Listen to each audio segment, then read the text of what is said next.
साथियों नमस्कार। स्क्रीन पर दिख रहे व्यक्ति हमारे साथ जो है, आपका नाम देवेंद्र कुमार पासवान है। आप बहुजन समाज पार्टी के सक्रिय कार्यकर्ता हैं, पदाधिकारी हैं। आइए आपसे बातचीत करते हैं। बहुजन समाज पार्टी की अभी एक सफल रैली पिछले दिनों 9 अक्टूबर को लखनऊ में हुई है, तो उस विषय में बात करते हैं। संगठन क्षमता इनकी बहुत ज़बरदस्त है। आइए बात करते हैं। भैया क्या हाल चाल है आपके? बढ़िया साहब। अच्छा, आपका संगठन में क्या दायित्व है? हमारा दायित्व है, मैं 286 विधानसभा सदर बहराइच, विधानसभा अध्यक्ष देवेंद्र पासवान। अच्छा, आप अपने विधानसभा के अध्यक्ष हैं, बहराइच विधानसभा के। अच्छा देवेंद्र जी, ये बताएं, बीते दिनों एक विशाल रैली करके बहुजन समाज पार्टी चर्चा में आ गई पुनः, क्या कहेंगे आप इसमें? ये बहन जी की बहुत बड़ी रैली थी, जिसमें लोग बहुत भारी तादाद में, लगभग 15 से 20 लाख लोगों का काफी लोग का हुजूम उमड़ा। पूरा लखनऊ नीला नीला हो गया। और हमारे क्षेत्र से लगभग 2 से 3 हजार लोग यहाँ बहराइच सदर से ही गए थे रैली में। बिल्कुल। जब रैली जाने वाली थी तो उस समय हमने देखा कि आप मोटरसाइकिल से घूम घूम करके कार्यकर्ताओं को बता रहे थे, जगा रहे थे। तो ये बताइए सिस्टम क्या था, कैसे ले गए थे आप लोग? इतनी भीड़ कैसे इकट्ठा हो गई, जबकि बसपा सरकार में भी नहीं है इस समय?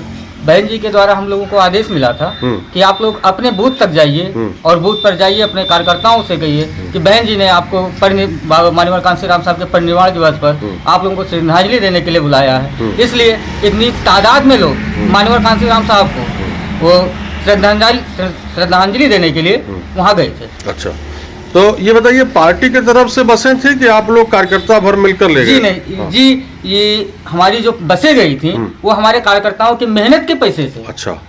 100 200 रुपये चंदा देकर इकट्ठा की गई बसें थी। अच्छा, मतलब पार्टी की तरफ से कोई फंड नहीं था? ना, पार्टी की तरफ से। यहाँ तक साहब कि हमारे जो कैडरे नेता और जो हमारे बूथ सेक्टर के लोग थे, वो अपने घर से 2 रोटी और अचार और चटनी लेकर गए थे खाने के लिए। बहुत बड़ी बात आप कह रहे हैं। असली कार्यकर्ता वही होता है जो अपने साथ रोटी और अचार बांध के लेके जाए और रैली स्थल पर भोजन करे। पार्टी के भरोसे न रहे, वो तो कार्यकर्ता दिल से जुड़ा माना जाता है। तो ये बहुत अच्छी बात आप बता रहे हैं, बहुत बड़ी बात बता रहे हैं कि इतनी बड़ी रैली, इतनी बड़ी भीड़, इतना बड़ा कार्यक्रम कार्यकर्ताओं ने अपने पैसे से चंदा लगा करके कर दिया। ये बहुत बड़ी बात है। इसका मतलब ये है कि बसपा का जो सांगठनिक ढांचा है वो बूथ स्तर तक अभी भी बहुत मजबूत है। जी, ऐसा आपको लगा भी होगा? लगा भी है साहब, है भी।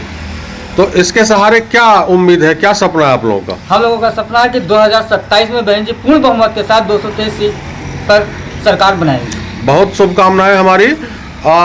इसके लिए आप लोग तैयारी क्या कर रहे हैं, किस स्तर पे काम कर रहे हैं? हम लोग इस वक्त सभी समाज को जोड़ने के लिए, सर्व समाज, बहन जी हमेशा सर्व समाज की नेता रही हैं। उसमें कोई जातिवादी नेता नहीं रही है।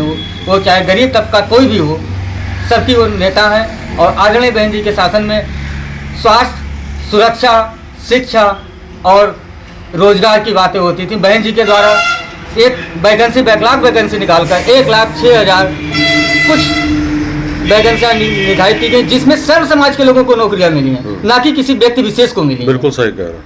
अच्छा, प्रशासनिक तंत्र भी उनका बहुत दुरुस्त रहता था? जी, आज भी लोग अच्छे लोग कहते हैं कि बहन जी के आने पर डीएम साहब कहाँ खड़े होते थे।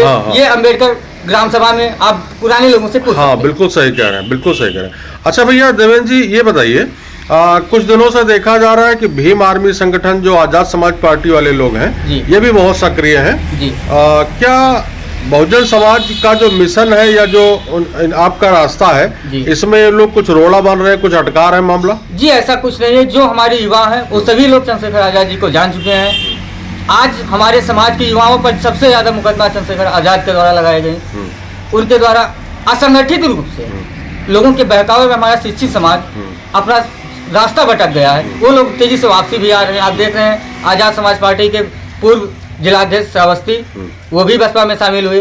पूर्व बहराइच जिलाध्यक्ष पूर्व नंद कुमार गौतम जी, वो भी बसपा में शामिल हो चुके हैं। अच्छा, यानी आपका कहना है कि आजाद समाज पार्टी का संगठन जो है कमजोर हो रहा है, बसपा की तरफ उसके बहुत तेजी के साथ मुड़ा हो। अच्छा, ये ऐसा क्यों हो रहा है? क्या जो आप बता रहे हैं कि उनके मुकदमे कार्यकर्ताओं पे ज्यादा दर्ज हो रहा है, मतलब वो लोग असंवैधानिक काम कर रहे हैं? असंवैधानिक क्या कर रहे हैं हम तो ये नहीं कहेंगे। हाँ। लेकिन कुछ गलतियां तो हो ही रही हैं उनसे। भाई, कुछ गलती हुई तभी मुकदमे दर्ज हो रहे हैं। प्रशासन अपना तब तेजी से काम कर रहा है। अच्छा, तो इन सब समीकरणों के सहारे बहुजन समाज पार्टी 2027 में सत्ता में आने वाली, ऐसा आपका मानना है? जी, ये समीकरण हमारा समीकरण है कि हम सर्व समाज की बात करेंगे, बहन जी ने सर्व समाज का काम किया है, चाहे मुस्लिम हो, मुस्लिम के लिए बहन जी ने लगभग 1000 काम किए। सर्व समाज में ब्राह्मण, क्षत्रिय, एससी, ओबीसी सबके लिए बहन जी ने अलग अलग काम किए हैं, जिनका उदाहरण आप बहन जी के द्वारा कल मुस्लिम समाज की मीटिंग थी, बहन जी का भाईचारा, मुस्लिम अल्पसंख्यक भाईचारा की, उसमें तमाम लोग लगभग 1000 लोग इकट्ठा हुए पूरे प्रदेश से, जिसमें बहन जी के द्वारा बताए गए कार्यों को लोग पूर्णतया लगे हुए हैं। ओबीसी समाज के हमारा भाईचारा संगठन वो लगा है, बागसेर लगा है, सभी लोग अपने कामों को बहुत ईमानदारी के साथ कर रहे हैं। हाँ, ये बात मैं आपकी मानता हूँ। अभी हाल ही के दिनों में इकौना श्रावस्ती में नसीम चौधरी जो कांग्रेस के जिलाध्यक्ष रह चुके हैं, वर्तमान में नगर पंचायत इकौना के चेयरमैन हैं, उन्होंने भी बसपा ज्वाइन किया है। तो ये बात आप सही कह रहे हैं। मैं मानता हूँ कि मुस्लिम समाज के लोग तेजी से बसपा की ओर मुड़ रहे हैं जी।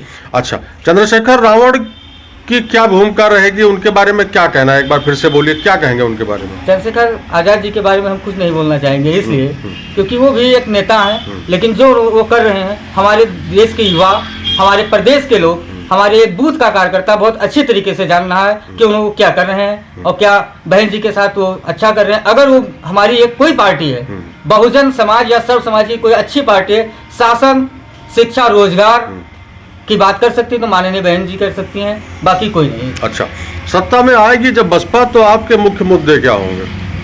जो पुराने रहे हैं, संवैधानिक तौर पर कानून का राज और स्वास्थ्य, शिक्षा, रोजगार और सुरक्षा, जो आप लोगों को 2007 से 2012 तक देखने को मिला भी है। तो इस तरह की जो रैली हुई लखनऊ में, ऐसी रैली फिर कब देखने को मिलेगी हम? ये बहन जी का आदेश होगा। अच्छा, तो फिर आपको दोबारा मिलेगी। चलिए, बहुत बहुत धन्यवाद हमसे बात करने के लिए भैया जी। धन्यवाद, जय हिंद।